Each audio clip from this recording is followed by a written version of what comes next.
ప్రసిద్ధ పుణ్యక్షేత్రమైన వేములవాడ రాజన్న కోడెల అంశం మరోసారి వివాదాస్పదంగా మారింది. నిబంధనల ప్రకారం రైతులకు కోడెలు పంపిణీ చేయాల్సిండగా అవకతవకలు జరిగినట్లు ఆరోపణలొచ్చాయి. కోడెల అక్రమ దందా చేసే దళారులు రైతుల పేరిట ఫోర్జరీ పాస్ బుక్లతో కోడెలను తీసుకెళ్లడం చర్చనీయాంశమైంది. కోడెల పర్యవేక్షణపై ఆలయ అధికారులు నిర్లక్ష్యంగా ఉన్నారని హిందూ సంఘాలు మండిపడుతున్నాయి.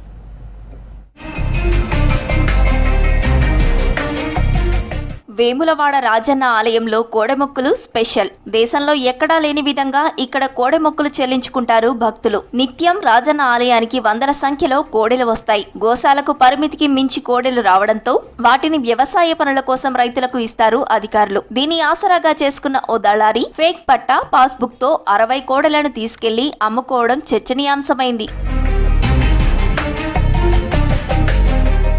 వరంగల్ జిల్లా గీసుకొండ మండలంలోని మనుగొండకి చెందిన రాంబాబు రాజన్న ఆలయ గోశాల నుంచి కోడెలను తీసుకొచ్చి అమ్ముకున్నాడని పోలీసులకు ఫిర్యాదు చేశారు బీజేపీ నాయకులు. ఎంక్వైరీ చేసిన పోలీసులు కోడెలు కనిపించకపోవడంతో రాంబాబుతో పాటు అదే గ్రామానికి చెందిన మందస్వామి, దుగ్గొండి మండలంలోని చెలపర్తి గ్రామానికి చెందిన శ్యామ్ సుందర్లను అరెస్టు చేసి రిమాండ్కు తరలించారు.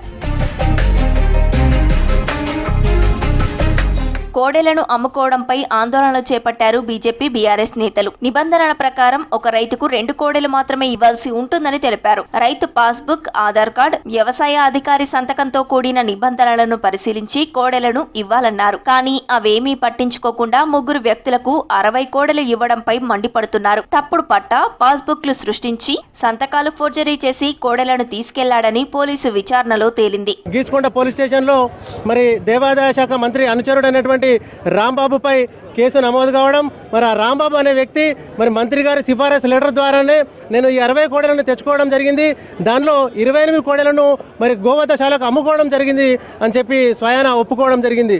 మరి దీనిపై ప్రభుత్వం సమాధానం చెప్పాలి. కోడెల పంపిణీపై బీజేపీ నాయకుల ఆరోపణలను కొట్టేశారు ఆలయ అధికారులు. తాము సొసైటీలకు కోడెలు ఇవ్వడం లేదని, కేవలం రైతులకు మాత్రమే ఇస్తున్నామని చెప్పారు. మేము ఎటువంటి సొసైటీకి ఒక్క కోడెను కూడా మేము ఇవ్వలేదు, ఇక ముందు కూడా ఇవ్వము. మేము ఇచ్చేది ఓన్లీ రైతులకు మాత్రమే. ప్రతి రైతుకి జెన్యూన్గా ఆయన సర్టిఫికేట్స్ వెరిఫై చేసిన తర్వాత మాత్రమే 2 కోడెలు ఇవ్వడం జరుగుతుంది. ఏదైతే వార్తాపత్రికలలో మంత్రి గారు రికమెండ్ చేస్తే వివిధ గోశాలకి 60-40 కోడెలు ఇచ్చారు అనే వార్త అయితే వచ్చిందో ఆ వార్తలు వాస్తవానికి విరుద్ధమని కూడా.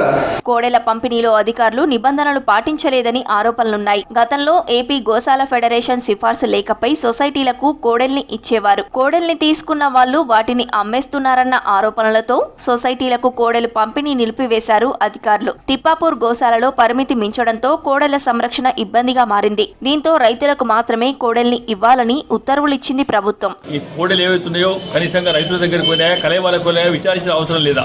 కేవలం చేతులు దులుపుకొని మాకు బడ్డెన పడుతుంది కదా, వందలాది కోడెలు దొరుకుతున్నాయి, బడ్డెను ఈ చేతులు దులుపుకొని ప్రయత్నం చేస్తే బాగుండదు. దాన్ని ఇమీడియట్గా న్యాయ విచారణ డిమాండ్ చేస్తా ఉన్నాం. రాజన్న కోడెలను పారదర్శకంగా పంపిణీ చేసేందుకు ప్రత్యేక కమిటీ వేసింది ప్రభుత్వం. జిల్లా కలెక్టర్, ఆలయ కమిటీ చైర్మన్, ఈవో, కన్వీనర్, పశు వైద్యాధికారి, వ్యవసాయ, రెవెన్యూ, పోలీస్ అధికారులతో పాటు స్వచ్ఛంద సంస్థల నిర్వాహకులతో కమిటీ నియమించింది. ఈ కమిటీ పర్యవేక్షణలో రైతుల దరఖాస్తులను పరిశీలించి అర్హులైన వారికి కోడెలను అందజేయాల్సి ఉంది. కమిటీ ఆధ్వర్యంలో కొన్నాళ్ల పాటు కోడెల పంపిణీ పారదర్శకంగా జరిగినా మళ్లీ కోడెల అంశంపై వివాదాలు ఏర్పడ్డాయి. రాజన్న ఆలయానికి చెందిన తిప్పాపూర్ గోశాల నుంచి ఈ ఏడాది జూన్లో దాదాపు 1900, అక్టోబర్లో 434, నవంబర్లో 188 కోడెలను రైతులకు పంపిణీ చేశారు అధికారులు. ఆలయ కోడెలను సంరక్షించేందుకు ఒక ఏఈఓ, ఒక సూపరింటెండెంట్, ఒక జూనియర్ సహాయకుడితో పాటు మరో 18 మంది మాత్రమే ఉన్నారు. దీంతో పంపిణీ చేసిన వాటిపై పర్యవేక్షణ లేక పక్కదారి పడుతున్నాయనే ఆరోపణలున్నాయి.